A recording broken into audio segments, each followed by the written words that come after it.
Glee focuses on the fictitious William McKinley High School Glee Club, The New Directions, which competes on the show choir competition circuit, while its disparate members deal with social issues, especially regarding sexuality, race, relationships, and teamwork. For our presentation, we will focus on characters such as Kurt Hummel, David Karofsky, Santana Lopez, and the relationship of Finn and Rachel. We will be discussing how heteronormativity and gender have set expectations on these characters throughout their high school journey, and it will show how heteronormativity and gender, with these fixed ideas about expression, hinder these characters' romantic relationships. All about Kurt. Kurt and his out-proud team attends McKinley High in the TV series Glee.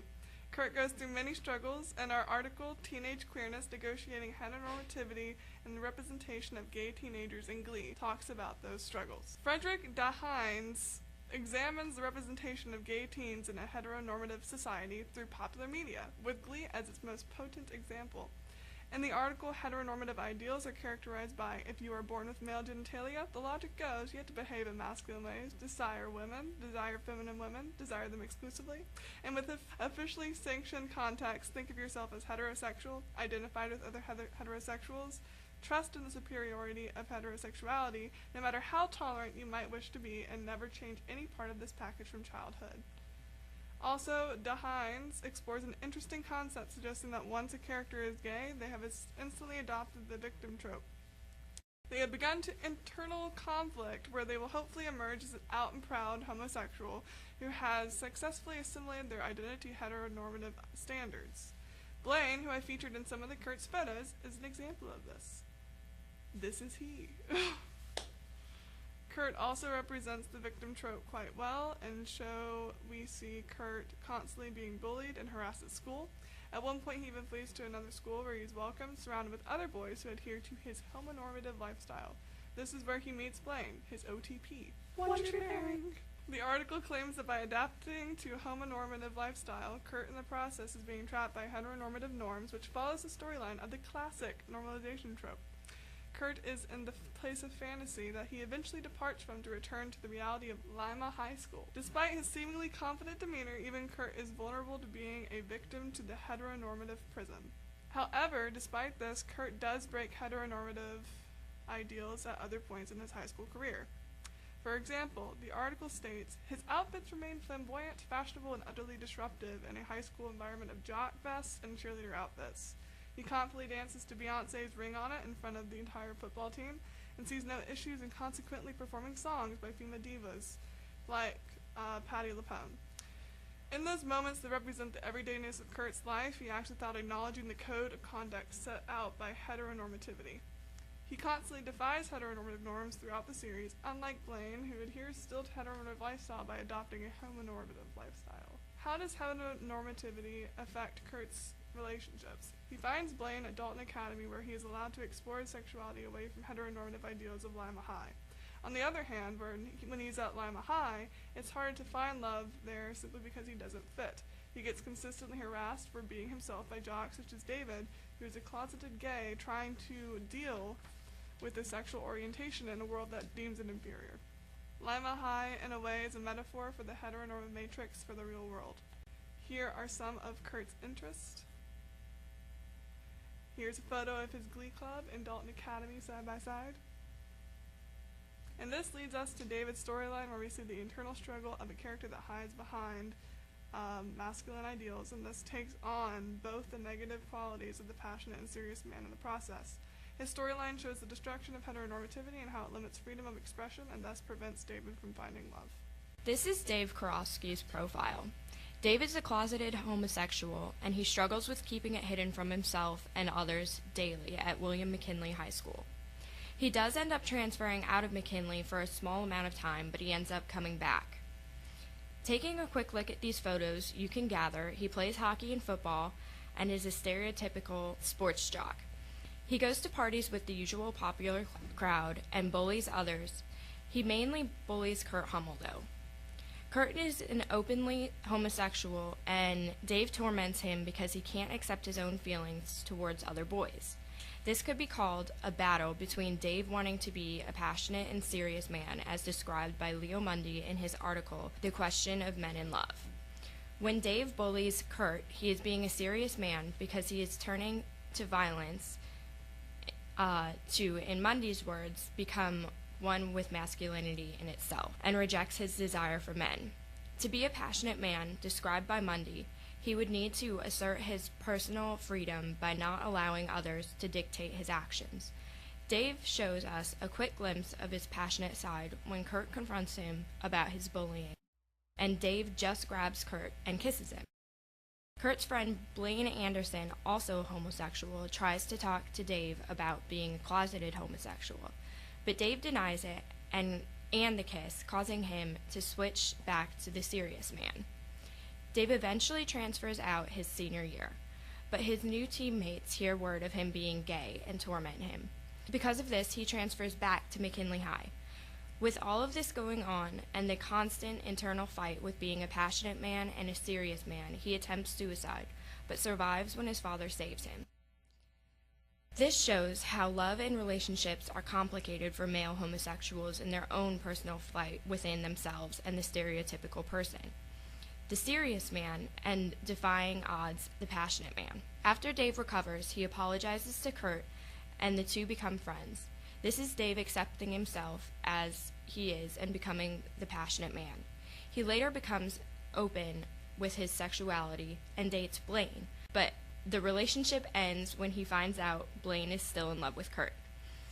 Before he becomes open, Santana Lopez blackmails him into becoming a fake couple so she could use his popularity as a boost to become prom queen. And in return, she would not spread rumors about him being gay. But this backfires when Dave and Kurt are elected as prom king and queen, which brings us to our next character. Santana's profile. Santana is a member of the Cheerios and Glee Club. Throughout the show, Santana struggles with her sexuality and coming out. Looking at Santana's interest here, we can see that she is comfortable saying she likes both men and women. In the show, though, Santana plays off making out with Brittany as something that just friends do. We can see a theme here of Santana over-sexualizing the things she says and posts because she's confused on how she's supposed to act about her feelings for Brittany. While Santana has valid feelings for men, her conflicting feelings for women lead to a question of identity. Before becoming an out-and-proud bisexual, Santana both submits to and adopts qualities from the patriarchal structure that suppresses her. According to Dana Espinosa's article, Gender Roles in the Media, Santana is no exception to the trope of female characters wearing stereotypical feminine attire. She is often in her Cheerios uniform, short skirt included, and uses her promiscuous behavior as a means of attaining dominance over her peers. In an attempt to hide both her own and Dave's homosexuality, she runs for prom queen alongside him as beards. A beard, if you don't know, is when two homosexual people date each other as a sort of lock on the closet. However, unlike Dave, when this plan falls through, instead of further rejecting her identity, she embraces it. Santana comes to terms with her own bisexuality and becomes an out-and-proud homosexual. She begins a happy and wholesome relationship with her best friend, and her overall attitude morphs. Despite staying spicy, Santana softens her edges, and her general quality of life improves. Despite falling into the classic victim trope that all homosexual characters are subjected to, in Santana's case, these are brief issues that, despite their weight, are quickly overcome once Santana realizes the value of accepting her truest self. This is Finn and Rachel's profile. They're a couple, so they decided to share one. Finn and Rachel are in relationships for a lot of Glee. Finn is a football player in Glee, whereas Rachel wants to sing on Broadway and is an active leader in the Glee Club. Here's a video that Rachel made about her relationship with Finn. Where would you like to start? At the beginning. Well, when I first joined, I thought you were kind of insane. I mean, you talk a lot more than you should. But then I heard you sing. I don't know how to say this, but it touched something in me. Right here. This demonstrates one of the main aspects of our third article, Blinded by Love. In the Blinded by Love article, women and men from similar social classes were interviewed about their past romantic relationships using an interactionist perspective to describe how gender and age affected their relationships. According to the interviews, men tend to show a more autonomous attitude toward their relationships, and why women feel like they have less control over themselves as a whole in relationships. For instance, really early on in the series, when Finn chooses football repeatedly over Glee and Rachel, it creates a continuous rift in their romantic relationship. It shows how Finn tends to be more autonomous or takes the message of being more autonomous very seriously from society. It also shows how he seems to not view the relationship as more intrinsic to his well-being right away, like Rachel does. Also, throughout the countless interviews in Blinded by Love, women show again and again that they need to change because of their partner and must go through bad relationships in order to mature, which can be very problematic. Also, in Blinded by Love, it says that women's stories are longer, more richly detailed, and substantively different than men's. Rachel, shown in this clip later on in the series, tends to embody what Blinded by Love is trying to say. She expresses guilt over her failed relationships in Glee and with Finn. She creates a song expressing the same sentiments in the article.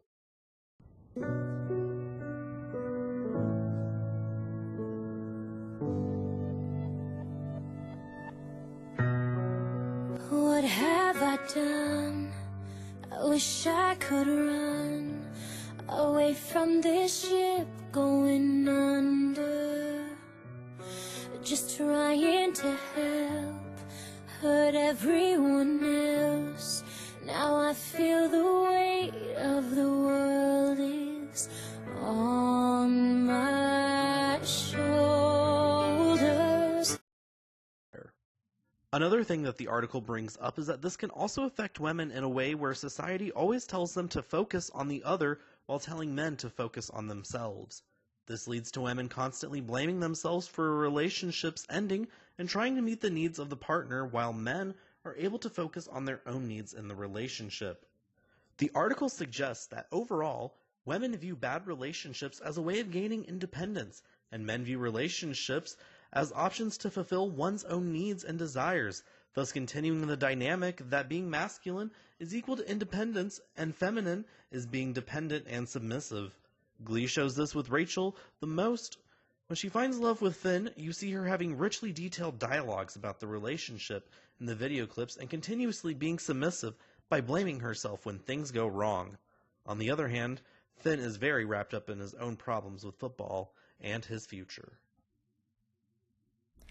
To conclude, these articles and the television series Glee shows us that both men and women view and process relationships differently.